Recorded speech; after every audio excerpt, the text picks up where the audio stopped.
The Oscar race for Best Animated Film just got more interesting.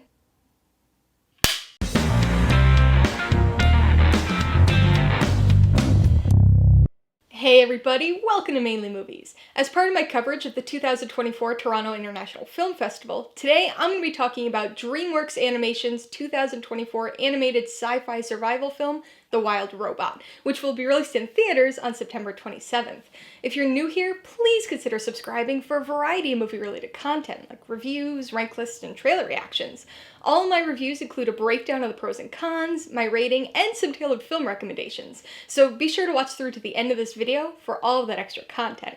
The Wild Robot stars the vocal talents of Lupita Nyong'o, Pedro Pascal, and Kit Connor, and was directed by Chris Sanders. Based on Peter Brown's book series of the same name, it tells the story of a helper robot named Roz, who finds herself on an uninhabited island tasked with raising an orphaned gosling. I always love it when a movie lives up to my expectations of it, but there's something almost more enjoyable and satisfying about a movie that ends up being far better than expected, and The Wild Robot is absolutely one of those movies. This is a film I anticipated enjoying, but not one I expected to love.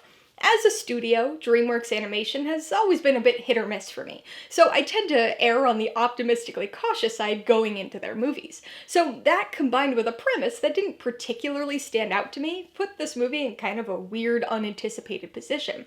I had the opportunity to go to the Wild Robot panel at San Diego Comic-Con this year, so the extended footage I saw there piqued my interest a bit more, but I had no clue this would end up being one of my favorite films of TIFF this year. It's an incredibly heartwarming and funny film, able to find that ideal balance for an animated film, working equally well for audiences of all ages, sometimes for the same reasons, but oftentimes for differing ones. There are a lot of things we could talk about with a movie like this, but since this is an animated film, we're gonna begin with the animation. Let's just say that I am very pleased that the TIFF screening I went to was in IMAX. It's a feast for the eyes, and one of the most impressive looking animated films I've seen in quite some time. It's got a unique art style, and based on the concept art and stills, I wasn't quite sure how it was going to come across in motion, but it works extremely well. It makes use of a very painterly, hand-drawn style. You can often see brush strokes, so there's this organic, textured softness to it all. The style is somewhat reminiscent of Puss in Boots: The Last Wish, but The Wild Robot really manages to make it its own. Despite its robotic protagonist, this is very much a story about nature, so the animal designs, the forest backgrounds, it all works together to pull you in with a natural warmth. But the animation style here is also utilized in a very clever visual storytelling kind of way. Roz begins the story as an outsider, both visually and story-wise. Her clean, slick CG design sticks out in the natural landscape, but as the story progresses, as she becomes more and more a part of the island community, that CG design is gradually replaced with the warmer, painterly style of the rest of the world, reflecting her figurative transformation in a very literal way. The Wild Robot is not an original film, having its origins in a book series by Peter Brown. I've never read the books, and had never even heard of them prior to the film's announcement, but even so, I found the story here to be this odd combination of very familiar and unique. The individual pieces and ideas of the story are recycled and repurposed from other earlier works, but the way in which those pieces are put together feels fresh and new. This is a highly enjoyable and heartwarming story. Admittedly, there aren't many surprises when it comes to the plot beats, but predictability in and of itself isn't a bad thing, especially when there's a lot more to a story and a film than just the plot, and that's the case here. This is a film largely populated by animal characters. There are an assortment of secondary and tertiary characters that entertainingly weave in and out of the story, but I would say this film has three main characters. Kids will likely gravitate towards the orphaned gosling, Brightbill, and his coming-of-age story, but the character standouts for me were Fink the Fox and the titular Wild Robot, Roz. Both of these characters have thoughtful and emotional character arcs that resonate beyond the confines of the story. This is only bolstered by a set of strong vocal performances, most notably from Lupita Nyong'o, who was able to deliver on both the entertaining robotic fish-out-of-water moments as well as the empathetic emotional ones. So I know I already said that the story was a bit familiar and that the plot trended slightly towards the more average side of things, but as I alluded to, the individual plot beats here matter less less than the takeaways of the film as a whole. Even though I've personally found DreamWorks Animation to be a bit hit or miss, especially in recent years, their hits can be very strong, delivering some emotional and thoughtful stories. That being said, there is another animation studio out there that does that type of thing extremely well, and much more consistently. I think we all know who I'm talking about. And so, just in terms of their respective reputations and output expectations, I can make the intended to be positive comparison and say that thematically speaking, The Wild Robot feels like the type of movie Pixar would make. It's surprisingly thematically layered and relatable on so many different levels. One of the biggest themes here is parenthood, especially motherhood, tackling many aspects ranging from panicked feelings of unpreparedness all the way to unconditional sacrificial love. But this isn't just for parents. Bright Bill's orphaned coming-of-age story will resonate with many, but is bound to make adopted kids around the world feel seen and represented. And more broadly, this is a movie about found family, about coming together in spite of differences, and about embracing those differences as strengths. It's a very uplifting movie about finding a sense of belonging and a sense of purpose, even if it's not what you necessarily expected or thought you were programmed for. Now, I realize that it'd be easy to hear all of that and think this is just an overly saccharine, life-affirming sop fest of a movie. It is emotional and heartfelt, and maybe a touch too sweet at times, but this is also a very funny film.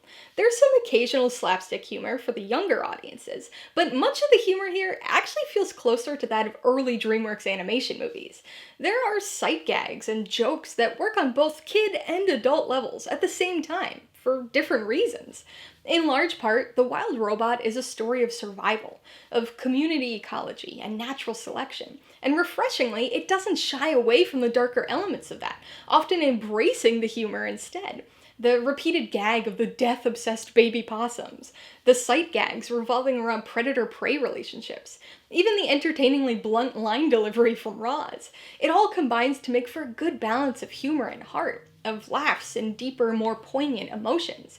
There's no question that The Wild Robot is one of the best animated films of the year, and right now, I think this one is likely poised as the Oscar frontrunner. Alright, let's talk about the pros and cons. Pro number one is definitely the animation. With a few notable exceptions, DreamWorks films aren't typically known for having standout amazing animation, but The Wild Robot is one of the outliers in this regard. In fact, I would argue that this is the studio's best looking film to date, which is impressive considering they're also the studio that brought us Puss in Boots: The Last Wish. There are some stylistic similarities between that film and this one, including a tangible warmth to its hand-drawn painterly quality, but this one distinguished itself by opting for a more organic, naturalistic approach.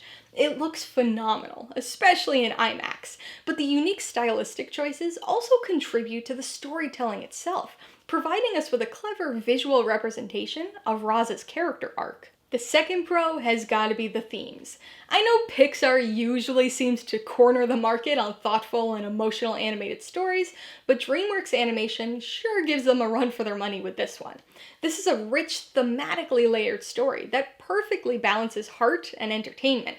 Like many of the best animated films, it can be enjoyed by adults just as much as by kids, and tackles a number of relatable themes, including parenthood, found family, self-acceptance, and finding one's purpose.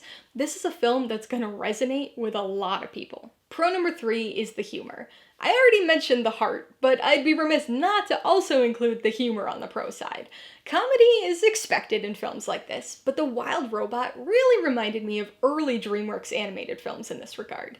The kind of movies that included some things just for the adults, knowing they would go right over the heads of kids.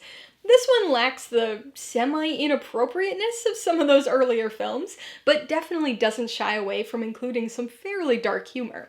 The death-obsessed baby possums offered up some of my favorite instances of this in the film, but there were plenty of sight gags and lines of dialogue that kept a room full of press and industry folks chuckling at TIFF. On the con side, my only issues are just minor nitpicks.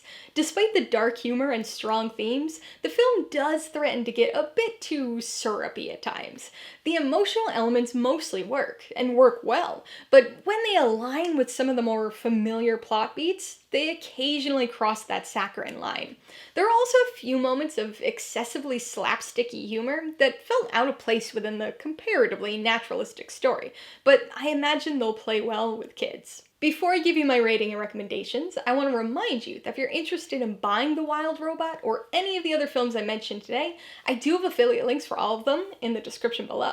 I get a small commission from anything you buy using one of my links, so I'd really appreciate it if you'd use them if you're in the market for any of these movies. I'm gonna give The Wild Robot 4.5 out of 5 paws.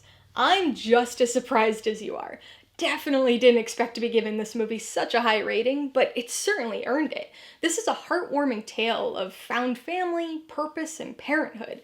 It's a touch saccharine at times, but the humor, relatable themes, and especially the extraordinary animation put this near the top of DreamWorks' animated output. I would recommend The Wild Robot to just about anybody.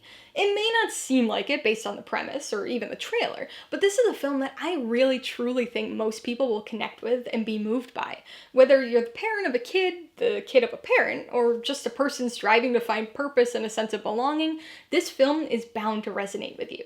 Animation aficionados will be thoroughly impressed by the visual style here, but even if you're somebody who usually scoffs at the idea of watching an animated film, I would really recommend not sleeping on this one, because I think there's a very good chance you're going to enjoy it much more than you expect to. If you liked The Wild Robot, I would recommend The Iron Giant. As another animated film about a robot, the surface level similarities are clear, but there's more to it than just that. This is another thematically layered, heartfelt, and sometimes dark film about finding purpose and belonging through connection with others.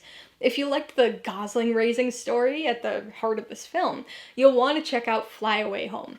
A 90s live-action animal movie staple, this heartfelt and inspirational family film tells the story of a girl who raises orphan goslings, and the unbelievable but true story of her father leading them on their first migration using his ultralight aircraft. And if you prefer to stick with animation, you might want to watch Puss in Boots: The Last Wish. This is another DreamWorks animation film with a somewhat similar and incredibly impressive painterly animation style. And much like The Wild Robot, this is a film that is far better and more thematically layered than you'd probably expect it to be. Alright, a couple questions for you guys. Number 1, have you seen The Wild Robot? If so, what'd you think of it? And number 2, what's your favorite DreamWorks animation film? Be sure to leave your answers in the comments below so we can get a discussion going. Alright, so if you got some enjoyment, insight, or information out of this review, I'd appreciate it if you'd hit that like button. And if you haven't done so already, please hit subscribe or add it to see more videos like this. Till next time, this has been Alyssa with Mainly Movies, the way life should be.